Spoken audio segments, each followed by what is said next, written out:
بسم اللہ الرحمن الرحیم والصلاة والسلام علی رسولہ الکریم۔ السلام علیکم ورحمۃ اللہ وبرکاتہ۔ میں راسخ ہوں اور وی نیوز کے لیے شہر رسول صلی اللہ علیہ وآلہ وسلم سے آپ سے مخاطب ہوں۔ آپ نے سنا ہوگا کہ آرمی چیف یا ریاست پاکستان اپنے بیانات میں فتنۃ الخوارج کا لفظ استعمال کرتے ہیں یا اصطلاح استعمال کرتے ہیں۔ اس اصطلاح کا مطلب کیا ہے اور یہ کب اور کیوں استعمال ہوئی؟ کیا یہ صرف ایک تاریخی حوالہ ہے یا اس کا آج کے پاکستان سے بھی کوئی تعلق ہے؟ اور سب سے اہم سوال، کیوں ریاست پاکستان آج کے دہشت گرد گروہوں کے لیے اس اصطلاح کو استعمال کر رہی ہے؟ ان تمام سوالات کے جوابات آج کی اس تحقیقی ویڈیو میں آپ کے سامنے رکھتے ہیں۔ سب سے پہلے خوارج کا لغوی اور اصطلاحی جائزہ لیتے ہیں۔ لغوی طور پر خوارج بغاوت کرنے والوں کے لیے مستعمل ہے، جبکہ اصطلاحی طور پر یہ ان شدت پسند گروہوں پر لاگو ہوتا ہے جو حضرت علی کرم اللہ وجہہ کے بعد سے لے کر آج تک ریاست اور اسلامی نظم کے خلاف مسلح جدوجہد کرتے رہے ہیں۔ خوارج کا لفظ عربی مادہ خرج سے نکلا ہے، جس کا معنی نکلنا، بغاوت کرنا یا کسی چیز سے علیحدہ ہونا ہے۔ خوارج کی اگر اصطلاحی حوالے سے بات کریں تو اسلامی تاریخ میں خوارج اس مخصوص گروہ کو کہا جاتا ہے جو جنگ صفین کے بعد حضرت علی رضی اللہ عنہ سے علیحدہ ہوا اور ریاست کے خلاف مسلح بغاوت پر اتر آیا۔ اچھا، ان خوارج کی نمایاں خصوصیت یہ رہی تھی کہ حکمرانوں اور مخالفین کو کافر قرار دیتے اور ان کے خلاف قتال کو، لڑائی کو، جنگ کو جائز سمجھتے تھے۔ اچھا، تاریخی طور پر خوارج کے نام کے حوالے سے اگر بات کریں تو تاریخ میں خوارج مختلف ناموں سے جانے گئے ہیں۔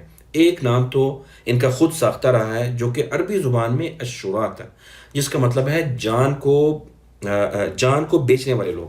اچھا، اس کے علاوہ ان کا نام حروریہ بھی پڑا۔ حروریہ اس وجہ سے پڑا، حرورہ ایک مقام کا نام ہے جہاں یہ جمع ہوئے تھے اور پھر اسی نسبت سے ان کا نام پڑ گیا۔ اچھا، تیسرا نام عربی لفظ المارقہ ہے۔ یہ لفظ حدیث شریف میں بھی ہے۔ اس کا مطلب ہے دین سے نکل جانے والے لوگ۔ اچھا، اس کے علاوہ اسلامی تاریخ میں اگر ہم خوارج کی پہلی نشاندہی کریں تو پہلے یہ تحریکی طور پر یہ ابھرے تھے، مگر جلد ہی یہ شدت پسندی اور دہشت گردی کی طرف آ گئے۔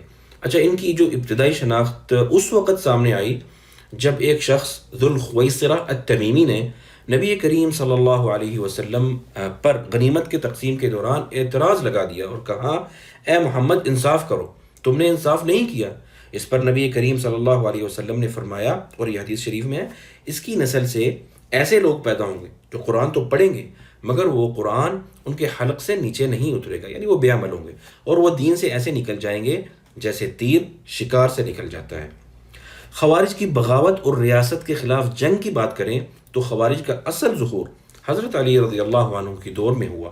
جنگ صفین کے بعد جو کہ سن 657 کو ہوئی، اس وقت ہوا جب علی اور معاویہ رضی اللہ عنہما کے درمیان فیصلہ طے پایا تو ایک گروہ نے اس فیصلے کو غیر اسلامی قرار دے کر حضرت علی رضی اللہ عنہ کے لشکر سے علیحدگی اختیار کر لی۔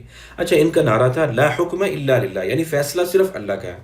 حضرت علی نے رضی اللہ عنہ نے جواباً یہ کہا، یہ بات تو سچی ہے مگر اس سے غلط مطلب لیا جا رہا ہے۔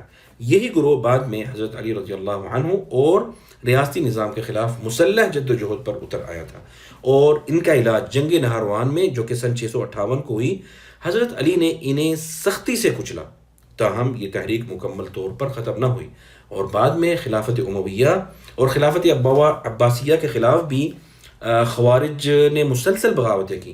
اچھا، ان میں کچھ گروہ الازارقہ کے نام سے جانے جاتے تھے جو انتہائی خونریز لوگ تھے، جو نہ صرف حکومتی اہلکاروں کو بلکہ عام مسلمانوں کو بھی کافر قرار دے کر قتل کر دیا کرتے تھے۔ اچھا، اگر خارجی فکر کی بنیادی علامات اور سیاسی عقائد، میں انہیں سیاسی عقائد کہوں گا، کی بات کریں تو سب سے نمایاں نظریہ ان کا یہ تھا کہ وہ اپنے تمام مخالفین کو کافر سمجھ کر قتل کرنے کو جائز سمجھتے تھے۔ وہ سمجھتے تھے کہ صرف وہی اصل مسلمان ہیں اور باقی سب گمراہ ہیں۔ اچھا، ان کے نمایاں سیاسی غیر دینی عقائد یہ تھے، نمبر 1، حکومت اور خلافت میں کسی قسم کی مصالحت یا سیاسی گفتگو کو حرام کہتے تھے۔ نمبر 2، جو حکمران ان کی سوچ کے مطابق نہ ہوتے، مختلف ہوتے، وہ ان کے نزدیک کافر اور واجب القتل تھے۔ نمبر 3، عام مسلمان اگر ان کے نظریے سے متفق نہ ہوں تو وہ بھی کافر اور واجب القتل قرار دیے جاتے۔ نمبر 4، ریاستی قوانین اگر ان کے نظریے کے مطابق نہ ہوں تو وہ غیر اسلامی اور باطل نظریہ ہیں۔ اچھا، ہو بہو یہی نظریہ آج بھی آپ کئی دہشت گرد گروہوں کے ہاں آپ کو ملے گا، جو اپنے مخالفین کو اسلام سے خارج قرار دے کر قتل عام کرتے ہیں اور ریاست کے خلاف مسلح بغاوت برپا کرتے ہیں۔ پاکستان میں اگر ہم دیکھیں تو دہشت گرد تنظیموں پر خوارج کا اطلاق تحریک طالبان پاکستان، داعش اور ان جیسے دیگر انتہا پسند اور دہشت گرد گروہوں پر ہوتا ہے، جو اسی خارجی نظریے پر عمل کر رہے ہیں۔